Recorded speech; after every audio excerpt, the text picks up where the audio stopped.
If you've ever wondered how quickly a family can turn on you, let me tell you, it takes less than 24 hours.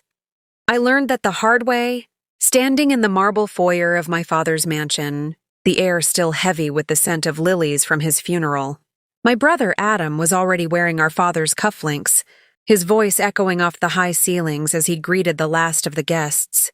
He looked every inch the grieving son, black suit, somber face, a hand on the shoulder of every well-wisher.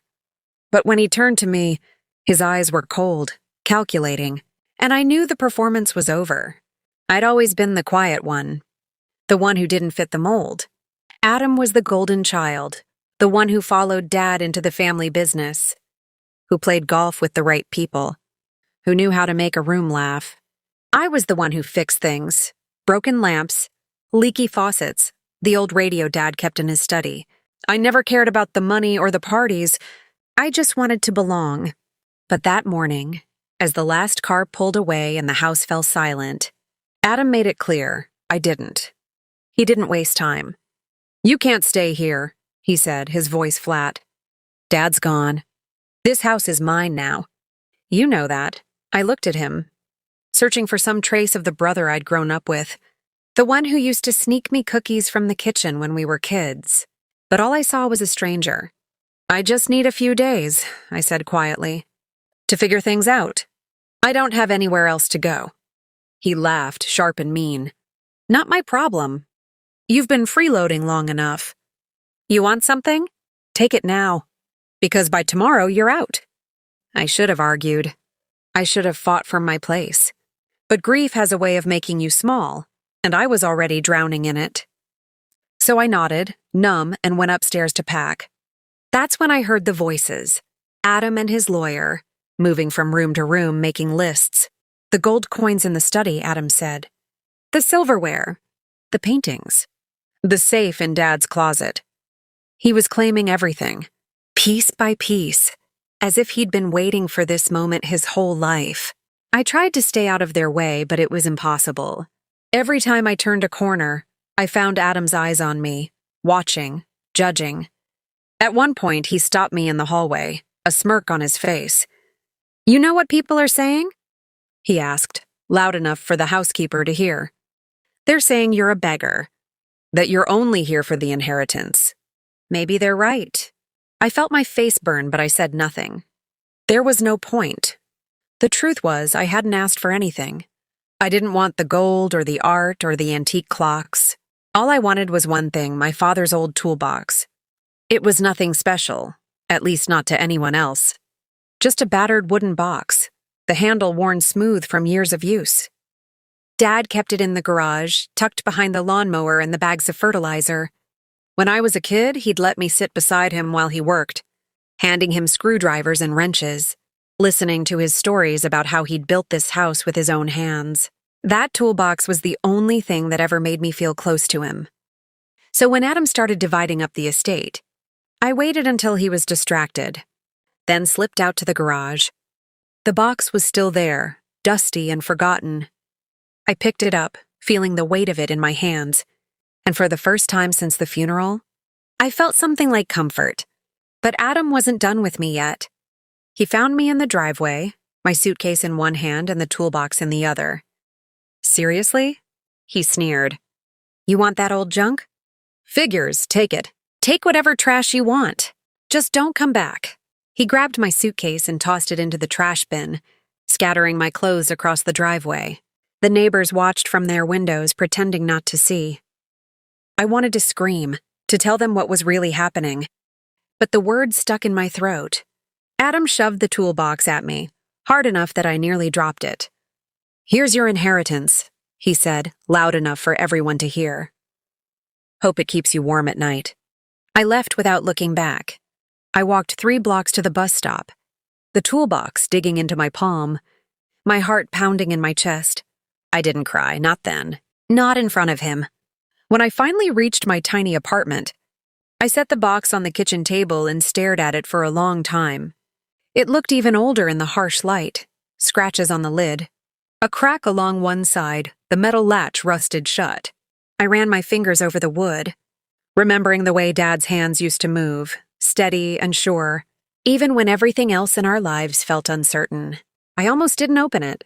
Part of me was afraid there'd be nothing inside but old tools and dust, that the last piece of my father I had left would turn out to be as empty as everything else. But curiosity won out. I pried the latch open and lifted the lid. Inside, I found exactly what I expected: a jumble of screwdrivers, pliers, a hammer with a splintered handle. There was a faded photograph of me and Dad, taken the summer I turned 10, both of us grinning grease on our faces. I smiled despite everything. But as I started to put the tools back, something caught my eye: a thin line along the bottom of the box, almost invisible unless you knew where to look. I pressed my thumb against it and the wood shifted just a little.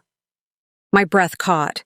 I remembered suddenly the way Dad used to tap the bottom of the box before he closed it.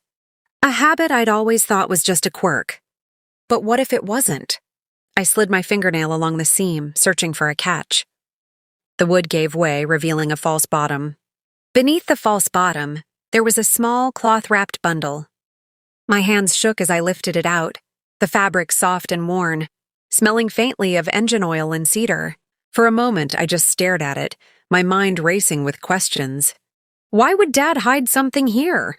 What could possibly be so important that he'd keep it secret, even from Adam? I sat down at the table, the apartment silent except for the distant hum of traffic outside. Carefully, I unwrapped the bundle. Inside was a stack of old yellowed papers tied together with twine, and a small leather-bound notebook. My heart pounded as I untied the knot and spread the papers out in front of me. The first page was a letter, written in my father's unmistakable handwriting. The date at the top was from nearly 30 years ago, long before Adam or I were born. I read the first line and my breath caught in my throat. To whoever finds this, know that what you hold is the story of how everything began. This house, this family, the fortune, none of it came easy. And none of it is what it seems. I read on, my father's words painting a picture I'd never imagined.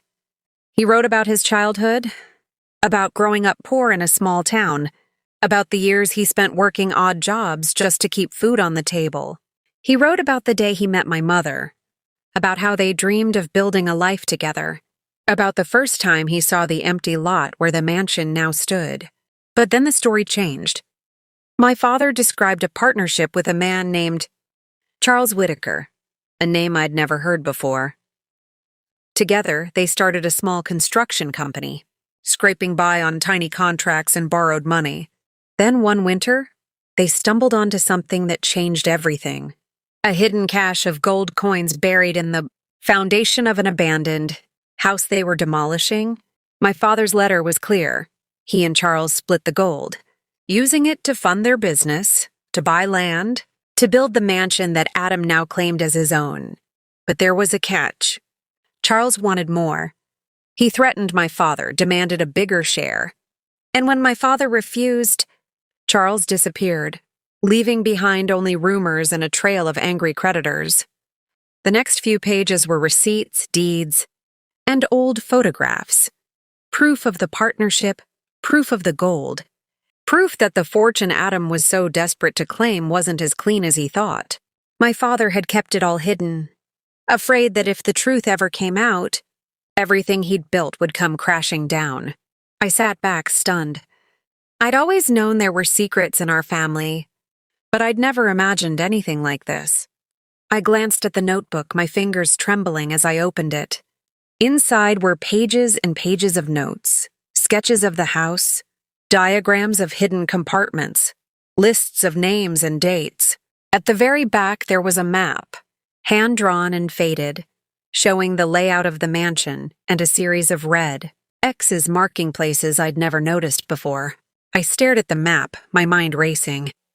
Was it possible there was more hidden in that house? More than just the gold Adam had already claimed? I thought about the way Adam had rushed to take everything, the way he'd laughed as he threw my clothes in the trash, the way he'd called me a beggar in front of strangers. He thought he'd won. He thought he'd taken everything that mattered. But he didn't know about this. I spent the rest of the night reading through my father's notes, piecing together the story he'd left behind. The more I read, the more I realized how little I'd truly known him. He wasn't just a builder or a businessman, he was a survivor. Someone who'd fought for every inch of ground he'd gained. Someone who'd made mistakes and tried to protect his family from the consequences. By dawn, I knew what I had to do. I packed the papers and the notebook back into the toolbox, grabbed my coat, and headed out the door. The mansion was only a few miles away, but it felt like another world. I walked the whole way, the city waking up around me, my mind replaying every memory I had of my father, his laugh, his stories, the way he'd always seemed to know how to fix anything. When I reached the house, Adam's car was gone. I slipped around the back, using the old key Dad had given me years ago. The house was silent, the air heavy with dust and the faint scent of cologne. I moved quickly, following the map in the notebook, searching for the red X's. The first was in the library, behind a row of books on the top shelf. I climbed up, heart pounding, and found a loose panel. Behind it was a small metal box locked tight. I tucked it into my bag and moved on. The next was in the basement, behind the furnace. I pried open a vent and found a bundle of old documents. More deeds. More receipts. More proof of the partnership with Charles Whitaker. The last X was in the attic, beneath a floorboard near the window. I pulled it up and found a velvet pouch filled with gold coins, their surfaces dull with age but unmistakably real. I sat back on my heels, the weight of what I'd found settling over me. Adam had taken the house, the gold, the life he thought he deserved. But he didn't have this, the truth, the story, the proof of how it all began. I left the house as quietly as I'd entered, my bag heavy with secrets. I didn't know what I was going to do next, but for the first time since the funeral, I felt like I had a choice. I walked home slowly, the city's morning light filtering through the trees, my mind spinning with possibilities. The weight of the toolbox felt different now, less like a burden, more like a key. I kept thinking about my father's words. None of it is what it seems. I wondered how many times I'd walked past him in the garage, never realizing he was hiding a whole other life in plain sight. I wondered if he'd ever meant for me to find this, or if it was just luck, one last gift from a man who'd never been good at saying what he really felt. Back in my apartment, I spread everything out on the table again. The coins, the documents, the map, the notebook. I tried to make sense of it all, to see the bigger picture. The more I read, the more I realized that my father hadn't just left me a box of old tools. He'd left me a puzzle, a challenge, maybe even a warning. He'd built his life on secrets, and now those secrets were mine to carry. I thought about Adam, about the way he'd looked at me in the foyer, so sure of his victory. I wondered what he'd do if he knew what I'd found. Would he try to take it from me? Would he even believe me if I told him? I doubted it. Adam only believed in things he could see. Things he could count and measure and show off to his friends. He'd never understood the value of a story, or a memory, or a promise kept in the dark. I spent the next few days researching Charles Whitaker, digging through old news archives and public records. It turned out he'd been missing for decades, his name popping up in lawsuits and police reports, always just out of reach. The more I learned, the more I realized how dangerous the truth could be. If Adam ever found out about the partnership, about the gold, about the way our father had built his fortune, he could lose everything, maybe even face criminal charges. The house, the business, the reputation he cared so much about, it could all disappear in an instant. But I wasn't interested in revenge. I didn't want to destroy Adam, or take back the mansion, or claim the gold for myself. All I wanted was to understand my father, to find some meaning in the mess he'd left behind. I started writing everything down, organizing the papers, making copies of the most important documents. I even reached out to a lawyer just to be safe. I wanted to be prepared, in case Adam ever came looking for me, or in case the past came knocking in some other way. One night, as I was sorting through the last of the papers, my phone buzzed. It was Adam. I stared at the screen for a long time before answering. "What do you want?" I asked, my voice flat. There was a long pause. When he finally spoke, his voice was different, tired, uncertain, almost afraid. "I need your help," he said. "Something's wrong with the house. There's water coming in through the basement. I can't figure out where it's coming from. I thought maybe you'd know what to do." For a moment, I almost laughed. After everything he'd done, after all the names and the insults and the way he'd thrown me out, he was calling me for help. But then I remembered the way Dad used to say, "Family is family even when it hurts." I took a deep breath. "I'll come by tomorrow," I said. The next day, I went back to the mansion. Adam met me at the door, looking smaller than I'd ever seen him. The house felt different, colder, emptier, as if it knew something had changed. I followed him down to the basement, where water was pooling on the floor, seeping in through a crack in the wall. I knelt down, examining the damage.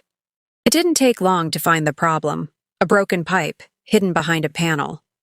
I fixed it in less than an hour, my hands moving with the same confidence I'd seen in my father so many times before. When I finished, Adam stood there, silent. He looked at me, really looked at me, for the first time in years. "Why did you help me?" he asked quietly. I shrugged. "Because Dad would have wanted me to." He nodded, his eyes shining with something like regret. "I'm sorry," he said. "For everything." I didn't say anything. Some wounds take longer to heal. As I left the house, toolbox in hand, I realized that I'd finally found what I'd been looking for. Not gold, not a mansion, not even forgiveness. I'd found my father's legacy, hidden in the cracks and corners, in the things he'd built and the secrets he'd kept. I'd found my own strength, my own story, my own worth. And as for Adam, he lost everything he thought mattered. But I walked away with the only thing that ever really did.